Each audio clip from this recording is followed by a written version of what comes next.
Hello, आप सभी का फिर से एक बार मेरे चैनल पर स्वागत है।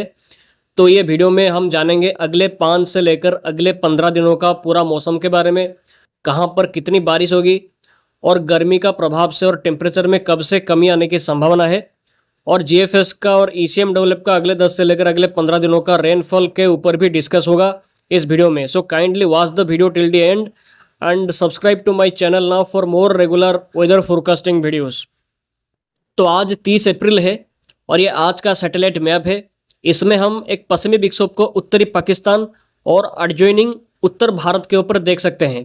और ये WD से पिछले 3 दिनों से उत्तर पश्चिमी भारत के साथ उत्तर भारत और उत्तरी पाकिस्तान के कई पार्ट्स में बारिश का एक्टिविटीज़ जारी है। और ये WD से अगले 48 घंटे तक रेन एक्टिविटीज़ उत्तर भारत के कई पार्ट्स में और उत्तर पाकिस्तान के कई पार्ट्स में जारी रहेगा।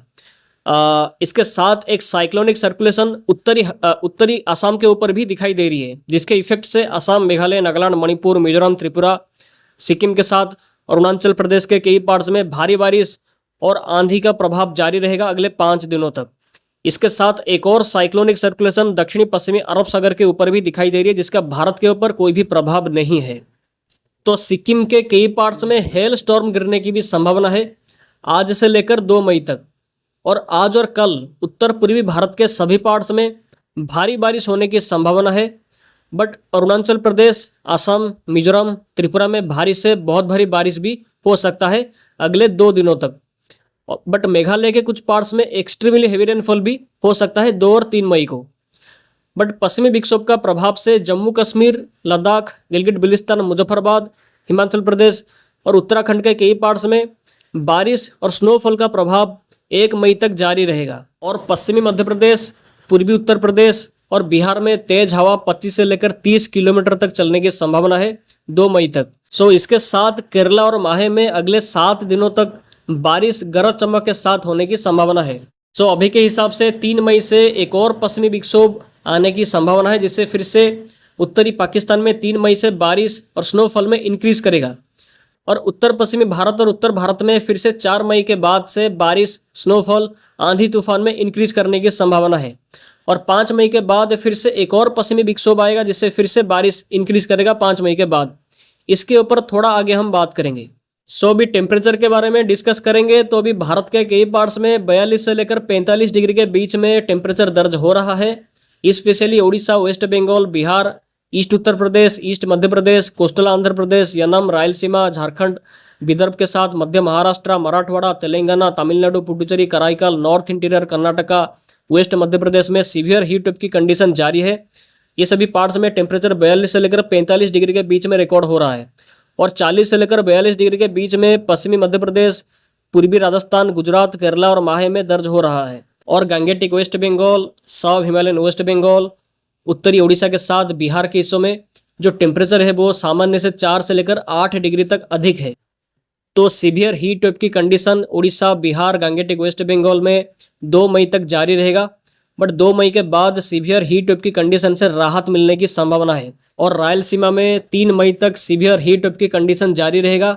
इसके साथ सब हिमालयन वेस्ट बंगाल, सिक्किम, सौराष्ट्र कच्छ के साथ तेलंगाना, इंटीरियर कर्नाटका, कोस्टल आंध्र प्रदेश, यानम में अगले 5 दिनों तक हीट वेव की कंडीशन जारी रहेगा। और हॉट वेदर कंडीशन जो है वो वेस्ट असम, त्रिपुरा, साउथ गुजरात, तमिलनाडु, पुडुचेरी, कराईकल, कोंकण, गोवा, केरला, माहे, कोस्टल कर्नाटका में अगले 5 दिनों तक जारी रहने की संभावना है। और इंटीरियर कर्नाटका में रात के टाइम पे गर्म कंडीशन भी रहने की संभावना है अगले 5 दिनों तक। तो इसके साथ पूर्वी भारत के राज्यों में अगले 2 दिनों तक मैक्सिमम टेम्परेचर और 1 से लेकर 2 डिग्री तक इंक्रीज करने की संभावना है।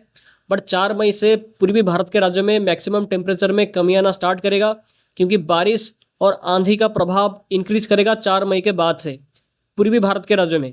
इसके बारे में थोड़ा आगे डिस्कस करेंगे। और मध्य भारत में अगले 4 से लेकर 5 दिनों तक मैक्सिमम टेम्परेचर और 2 से लेकर 4 डिग्री तक इंक्रीज कर सकता है।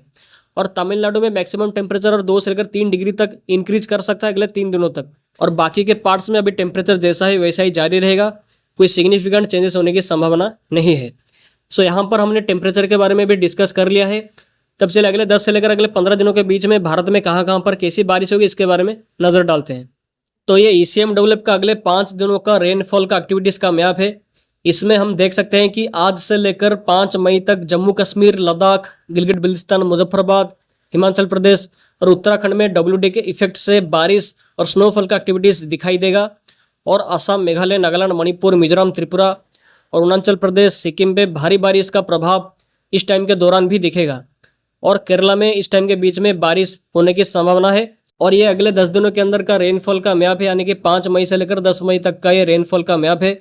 इसमें हम साफ साफ देख सकते हैं कि पूर्वी भारत के और दक्षिणी भारत के राज्यों में बारिश काफ़ी ज़्यादा मात्रा में इंक्रीज कर सकता है। तो सभी उत्तर पूर्वी भारत के राज्यों के साथ साथ उत्तर भारत और इसके साथ पश्चिमी उत्तर प्रदेश, चंडीगढ़, ईस्ट उत्तर प्रदेश, बिहार, झारखंड, वेस्ट बंगाल, ओडिशा, छत्तीसगढ़, आंध्र प्रदेश, तेलंगाना, कर्नाटका, तमिलनाडु, पुडुचेरी, कराईकाल, केरला और रायलसीमा के साथ बांग्लादेश के बहुत बड़े पार्ट्स में बारिश, हेल स्टॉर्म और आंधी में काफ़ी मात्रा में इंक्रीज करेगा 5 मई के बाद से। आप ऐसा स्क्रीन पे देख भी सकते हैं। सो ये काफ़ी अच्छी बात है, क्योंकि पूर्वी भारत के राज्यों में जो गर्मी का प्रभाव जारी है उससे राहत मिल जाएगा 5 मई के बाद से, क्योंकि बारिश काफ़ी ज़्यादा इंक्रीज करेगा 5 मई के बाद से। तो यहाँ पर हमने ECMWF मॉडल का अगले 5 से लेकर अगले 10 दिनों के बीच का रेनफॉल का एक्टिविटीज़ कहाँ पर कैसा होगा इसके बारे में भी डिस्कस कर लिया है। तब चलिए GFS मॉडल का अगले 15 दिनों का रेनफॉल का फोरकास्ट कहाँ पर कैसा होगा इसके बारे में डिस्कस करते हैं।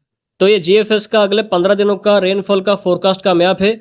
इसमें हम आज से लेकर पूरे 15 मई के बीच में कहाँ पर कैसा बारिश होगा और साइक्लोन को लेकर मॉडल अभी क्या संकेत कर रहा है इसके बारे में हम देखेंगे इस मैप में। तो यहाँ पर हम देख सकते हैं कि पश्चिमी विक्षोभ का प्रभाव से उत्तर भारत के राज्यों में 1 मई तक बारिश जारी रहेगा और उत्तर पूर्वी भारत के सभी पार्ट्स में बारिश ऐसे ही जारी रहेगा अगले 15 दिनों तक। बट पूर्वी भारत के राज्यों में हम देख ही सकते हैं कि 5 मई के बाद से उत्तर प्रदेश के साथ जो बिहार, झारखंड, वेस्ट बंगाल, ओडिशा, छत्तीसगढ़, आंध्र प्रदेश, तेलंगाना, तमिलनाडु, पुडुचेरी, कराईकाल, केरला, कर्नाटका, इन सभी पार्ट्स में बारिश काफ़ी ज़्यादा इंक्रीज करेगा। काल बैसाखी, आंधी तूफान के साथ भारी बारिश का प्रभाव 5 मई के बाद इन सभी पार्ट्स में इंक्रीज करेगा। और बांग्लादेश के भी बहुत बड़े पार्ट्स में 5 मई के बाद बारिश काफ़ी ज़्यादा इंक्रीज करेगा, क्योंकि इन सभी पार्ट्स में बहुत भीषण गर्मी का प्रभाव अभी जारी है। 45 डिग्री तक भी टेम्परेचर दर्ज हो रहा है। तो इसलिए बारिश का इंतजार इन एरिया के लोगों को काफ़ी टाइम से है। बट ये अच्छी बात है कि 5 मई के बाद इन सभी पार्ट्स में बारिश इंक्रीज करने वाला है, जिससे गर्मी का प्रभाव से इन सभी पार्ट्स में राहत मिलेगा। तो बारिश तो होगा, बट इसके साथ बंगाल की खाड़ी में एक साइक्लोन का फॉर्मेशन भी हो सकता है। इसके बारे में हम पिछले कई वीडियो से लगातार बात भी कर रहे थे। इसके बारे में 1 मंथ पहले से ही मैंने फोरकास्ट किया था कि बंगाल की खाड़ी में 12 मई के बाद साइक्लोन बनेगा। तो GFS मॉडल अभी संकेत करना स्टार्ट कर दिया है। आप स्क्रीन पे भी देख ही सकते हैं कि सुमात्रा और एडजॉइनिंग दक्षिणी पूर्वी बंगाल की खाड़ी के आसपास 11 मई के बाद एक लो प्रेशर का फॉर्मेशन कर सकता है, जो कि इंटेंसिफाई करके ट्रॉपिकल साइक्लोनिक स्टॉर्म का रूप लेके उत्तर दिशा में आगे जा सकता है। बट इसका ट्रैक के बारे में कोई भी अभी श्योरिटी नहीं है, क्योंकि अभी काफ़ी टाइम है और सिस्टम अभी बना भी नहीं है। तो सिस्टम बनने के बाद इसके ट्रैक के बारे में काफ़ी श्योरिटी मिलेगा। बट अभी के हिसाब से साइक्लोन बनेगा बंगाल की खाड़ी में 11 मई के बाद से, और काफ़ी स्ट्रॉन्ग भी हो सकता है। आप मॉडल पे भी देख सकते हैं कि GFS मॉडल इसको काफ़ी स्ट्रॉन्ग दिखा रहा है, और काफ़ी सारे अलग अलग एनसेम्बल मॉडल भी इसको लेकर फोरकास्ट करने लगे हैं। तो इसके ऊपर मेरा नज़र लगातार बना हुआ है। तो अगला वीडियो जो आएगा वो मई और जून मंथ का पूरा वेदर फोरकास्ट के ऊपर होगा। उसमें हम साइक्लोन के बारे में भी डिस्कस करेंगे। तो साइक्लोन के बारे में लगातार इन्फॉर्मेशन पाने के लिए मेरे चैनल को अभी सब्सक्राइब करें। तो आज के इस वीडियो पे इतना ही, फिर मिलते हैं अगले वीडियो में। आप सभी का बहुत बहुत धन्यवाद वीडियो में आखिर तक बने रहने के लिए। आप सभी का दिन शुभ हो।